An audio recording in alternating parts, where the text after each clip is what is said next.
G'day everybody, welcome back to another video. Today we are having a look at the Viltrox Ninja 30B, which is a bicolor COB LED with a temperature range from 2800 to 6800 Kelvin. Now before we get started, I will just mention that Viltrox did send me this light to use and test, and I've been using it for a couple of months now. Viltrox haven't paid me for this review and they haven't seen this video before I posted it. So let's have a look at the major specs and features and see what came in the box. Now the main features are pretty similar to what you'd expect in any other COB LED in this sort of style. But this unit does have a silent fan mode, which is very handy for anybody shooting video. It has 10 lighting special effects, which is pretty standard. Now apart from the direct controls in the back of the unit, there are 3 remote options. There is an app, you can control it via DMX, and there is also an optional Bluetooth remote. Now the CRI of this unit is 95, which is pretty standard. The unit itself weighs in at 2.77 kilos, and the dimensions are 340 by 184 by 193 millimeters. Now in the box you do get a standard reflector, which Viltrox actually call a lampshade. You get obviously the power cable, the cable running from the power adapter to the unit, and you do get a stand clamp for holding the power adapter. And of course you get an instruction manual and a protective cap when you're not using the light. Now this light does use a standard Bowens mount, which is really great because you've got plenty of options whether you're shooting stills or video. There's numerous modifiers available to suit whatever purpose you need. Let's have a little chat about the build quality.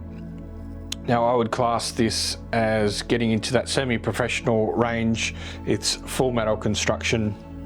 There's a couple of sort of plastic points, obviously the knobs on the back, and the mount release on the top here is also plastic, but unless they were impacted pretty heavily, I don't think you'd have any issues with those plastic parts. The U-bracket, which mounts to the light stand, is metal construction as well, and the locking pin there is a pretty strong plastic. I think it'd take quite a bit to break that. Now the yoke control knob here has a fair bit of tension, and it is quite smooth when you loosen that off a little. So it's really easy to get it into the exact position that you require. And once locked off, it's pretty tight. So even if you're using really heavy modifiers, you're not going to get any slippage in that mount. All right, so let's have a look at the back of the unit and I'll run you through all the buttons and dials. We've got an on-off switch on the left here. Just hold that in for a couple of seconds, turn the unit on. And we've got 5 buttons along the bottom here. First one is the power switch. So the next one along is called set, and that is to control the channel and the group. We've got a CCT button in the middle, and then the special effects button right next to it. And then we've got our fan button, which is to turn the silent mode on or off. When it is lit, the fans are running. Hold that in for a second and the fans will switch off.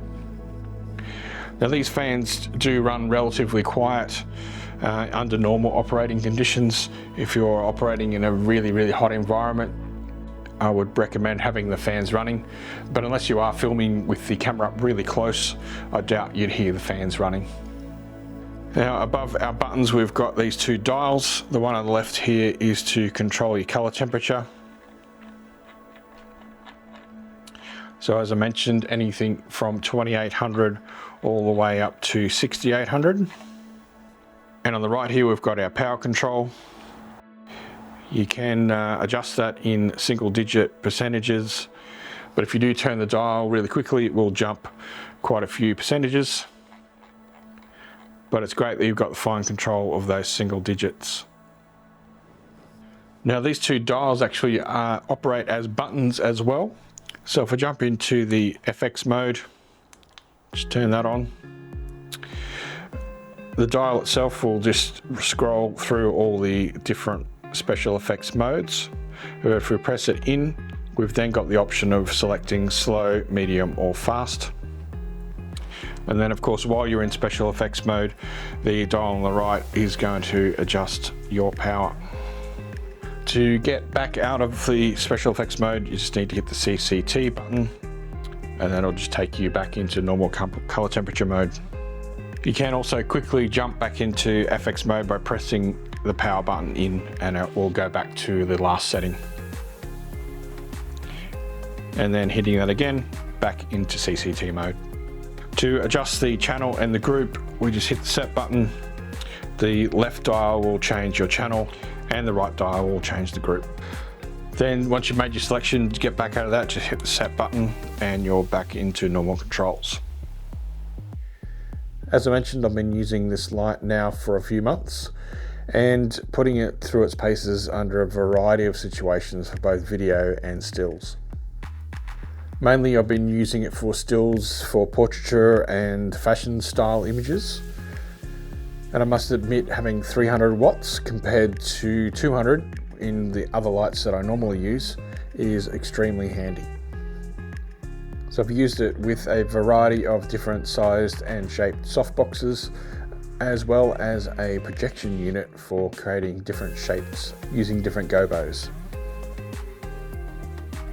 The 300 watt definitely comes handy when using projection units, just to get a little bit more punch going through smaller shaped gobos, but bear in mind that the projection unit will get extremely hot.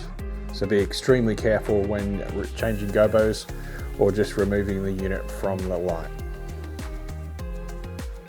As I mentioned, I'm pretty impressed with the unit. The build quality is really nice, and I have no hesitation in recommending it. If you are interested in picking one up, you can head to the Viltrox store. I'll provide the link below. Now this unit retails for around the $420 US mark, and that puts it just a little bit cheaper than say the Godox VL300 Mark II, and quite a lot cheaper than the Aperture LS300X, which I would say is a far more professional unit. So before I leave you with some more behind the scenes footage and some stills from some of the photo shoots where I've actually used this light as the main light source, I'd just like to say thanks for watching, thanks for supporting the channel, and until I see you on the next one, stay safe and ciao for now.